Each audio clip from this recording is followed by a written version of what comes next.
ரஜினியின் super hit படங்களில் ஒன்றான பாண்டியன் படத்தின் ரீமேக்கில் நடிகர் ஆர்யா நடிக்க இருப்பதாக தகவல்கள் வெளியாகியுள்ளன. ரஜினியின் படங்களை ரீமேக் செய்வது மற்றும் படங்களுக்கு அவரின் தலைப்புகளை வைப்பது ஆகியவை தமிழ் திரையுலகில் சமீப காலமாக அதிகரித்து வருகின்றது. ரஜினியின் மிகப்பெரிய ஹிட் படமான பில்லாவை 8 வருடங்களுக்கு முன் இயக்குனர் விஷ்ணுவர்தன் ரீமேக் செய்ய அஜித் நடித்திருந்தார்.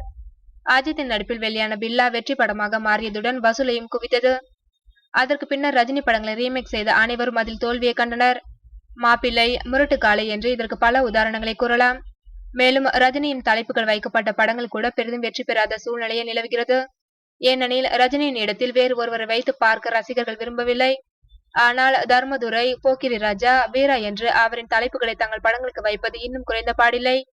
இந்நிலையில் நடிகர் ஆர்யா எஸ். பி. முத்துராமன் இயக்கத்தில் ரஜினி நடித்து வெளியான பாண்டியன் படத்தின் ரீமேக்கில் நடிக்க இருப்பதாக தற்போது செய்திகள் வெளியாகியுள்ளன.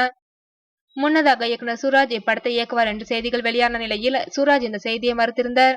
அவர் இது பற்றி கூறுகையில், நான் தற்போது முன்னணி நடிகர் ஒருவரை வைத்து படம் எடுக்க பேச்சுவார்த்தைகள் நடத்தி வருகின்றேன். பாண்டியன் ரீமேக்கை நான் இயக்கவில்லை என்று கூறியிருந்தார். அப்படியானால் இந்த படத்தை இயக்கப் போவது யார் என்ற கேள்வி தற்போது எல்லோர் மனதிலும் எழுந்துள்ளது.